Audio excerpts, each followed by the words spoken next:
Video amatir memperlihatkan pengejaran dan penangkapan terduga tersangka TPPU yang merupakan kaki tangan bandar narkoba. Setelah itu pemirsa, Satres Narkoba Polres Tarakan terus mengembangkan kasus TPPU tersangka HN dengan menyita sejumlah aset. pengejaran mobil sama Intel ya.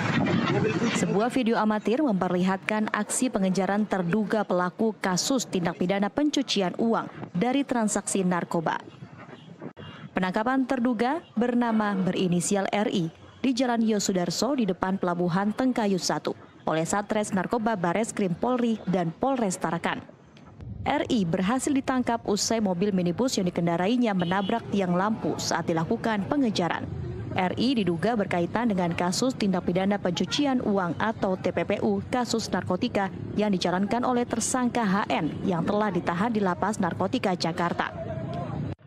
Satres Narkoba Polres Tarakan terus melakukan pengembangan kasus TPPU tersangka HN dengan menyita kembali sejumlah aset.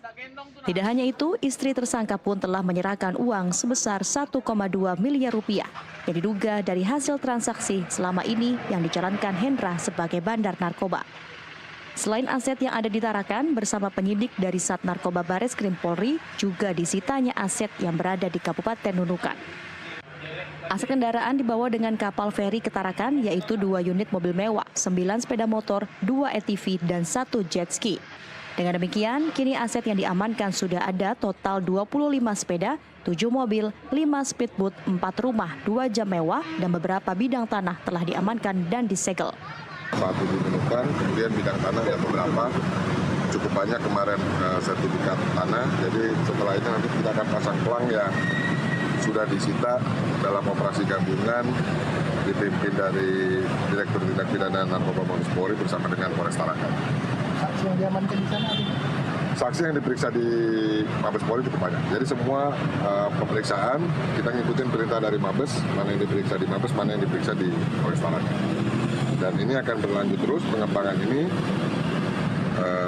karena ratusan miliar yang termonitor untuk kita kejar aset-aset dari yang bersangkutan. Banyak kan atas nama siapa, Pak? Layernya banyak. Jadi ada atas nama langsung yang bersangkutan, ada juga atas nama orang yang lain. Ya, ada temannya, ada keluarganya, dan semuanya dilakukan pemeriksaan. Diketahui HN merupakan narapidana kasus narkotika atas kepemilikan sabu seberat 11,6 kg pada 2017 lalu. Pada pengadilan tingkat pertama, HN divonis hukuman mati. Namun pada peninjauan kembali Mahkamah Agung, pada Mei 2023, putusan akhirnya dijatuhi 18 tahun pidana penjara.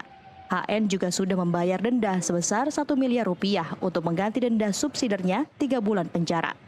HN sendiri diduga selain bandar narkoba juga sebagai pengendali transaksi dari dalam lapas selama ini. Dari Tarakan, Kalimantan Utara, Devi Novelina, jurnalis NTV melaporkan.